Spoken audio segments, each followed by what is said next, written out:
What's up, guys? It's Dwayne from mountainbuck.com. Join me on the hunt for the best hunting products. And guys, today I'm checking out the all-new Browning Defender Vision Pro cellular trail camera. This camera takes 20 megapixel photos, it shoots 1080p videos, it has GPS theft protection, and it has a blazing fast 0.135 second trigger speed, and that's the fastest trigger speed I've ever tested. Let's get in this box and check it out.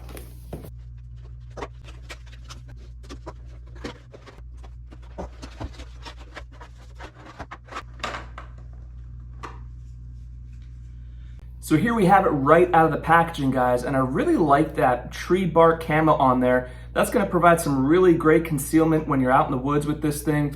On the bottom here, we have a 12-volt jack on here for an external power source.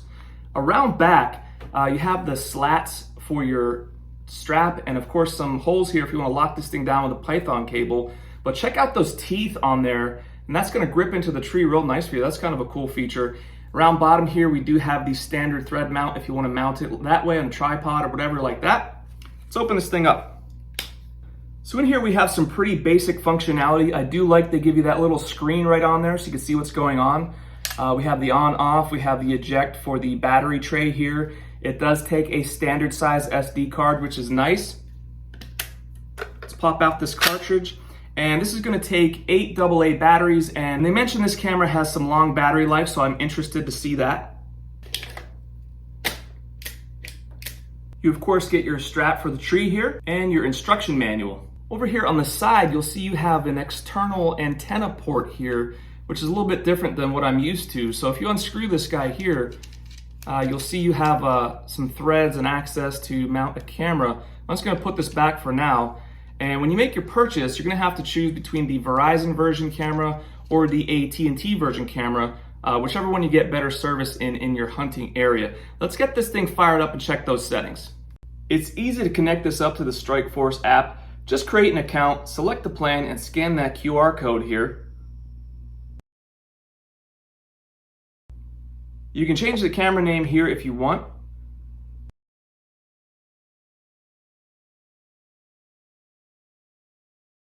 Operation mode is where you decide between photos or video. You can't do both. I'll select trail camera for now, and we'll talk about the video mode later, as it's definitely a little bit different than most other cellular trail cameras. Trigger speed, I'm definitely making sure that's on fast. The camera sync schedule here is how they extend that battery life. They do not offer an instant transfer like most other cellular trail cameras, although you can add sync times here if you wish. Of course, we are maxing out the photo quality, making sure the IR flash is set to long range and that our video quality is on ultra. Here's what's really interesting and different as well, is that you can set your video length from 5 seconds all the way up to 2 minutes. Most other cellular trail cameras give you 15-second videos or 10 seconds in some cases. I really like that you're able to record longer videos, as that's something I really like to do. However, they do not transmit any videos taken on this camera through the app. That means you'll have to pull the SD card in order to view them. Now what they will do is give you a one-shot image of what the video is. One thing I noticed throughout using this camera and app is that it often didn't recognize that I had a camera activated when I first opened the app. So I had to click through and pretend I was adding a camera and then decline in order to see the camera. After doing that, I'm able to change the settings. A little clunky here, but this method has got me to where I need to be.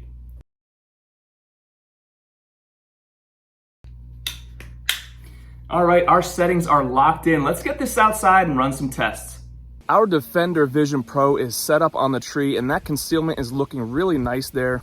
Now this camera has a 0.135 second trigger speed, which is the fastest I've ever tested. So I'm real curious to see how my trigger speed analysis is gonna come out.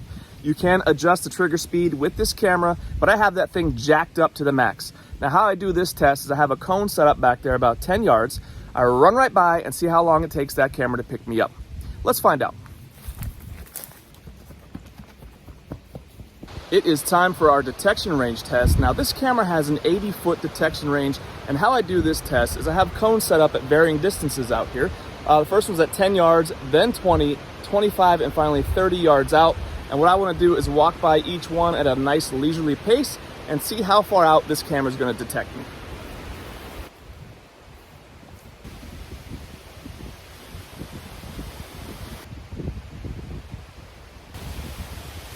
All right, our trigger speed and detection range tests are all set. The wind blew just about all of my cones over out here. Let's check that footage and see how we made out. That 0.135 second trigger caught me pretty early in the frame there, and that image is actually looking pretty clear with no blur at all. For the detection range, the Defender Vision Pro caught me at every single marker, even all the way out to 30 yards, which is beyond its stated 80-foot detection range. Here's an example of the standard image you receive right from within the app. You can see that standard photo is decent, but it isn't super clear. And here's the HD version you request. And just make sure you pick the right subscription plan to get HD photos. The first plan I selected didn't have any HD downloads and I had to upgrade. Here's a side-by-side comparison where I've blown up the standard image and the HD version so you can see the difference in image quality. You can see how much more clear it is on the HD side. Here's the standard nighttime image quality.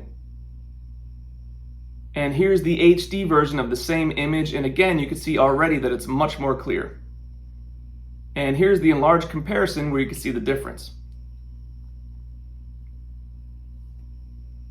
As I mentioned, how they do video mode is a little different. They give you a snapshot of your video which looks like this. Then in order to see the full video, which can go up to 2 minutes in length, you're going to have to pull that SD card. Here's what the daytime HD video looks and sounds like when you do pull it from the card. Good quality video here, but you get that slight white noise, that fuzzy audio overlay.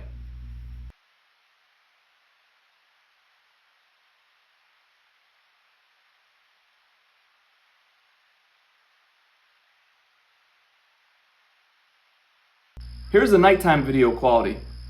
I had this video set to record for 1 full minute, but for some reason the nighttime video clips only lasted 20 seconds each. And check out the two does here in this nighttime shot, and this really does have some nighttime illumination. You can see that front doe very clearly, and you can see that one behind her there very clearly as well. So really nice job here with that nighttime illumination. Here are the lights the camera gives off at night. You'll have quick flashes here for photo mode, and then you'll have those steady 2 lights for video mode. Over the course of this testing period, the camera took 57 photos and 70 videos, and those videos were 1 minute each. And the battery did not diminish at all. We started with 50% and we ended at 50% battery life. Overall, this camera has really great battery life, but a portion of that is because it doesn't have the instant transmission of photos and videos. It also has an ultra fast trigger and really great nighttime illumination. I really wish it would have that video download right from within the app, as that's a pretty common feature with most cellular trail cameras, and I happen to really like video. If video isn't your thing and you could wait to pull the SD card, then this might be the camera for you. As always, the links to the guys we talk about are in the description below. Guys, get yourself some killer mountain buck gear. Do me a favor, hook me up and hit subscribe. Thank you guys so much for hanging out, and we'll see you on the next one.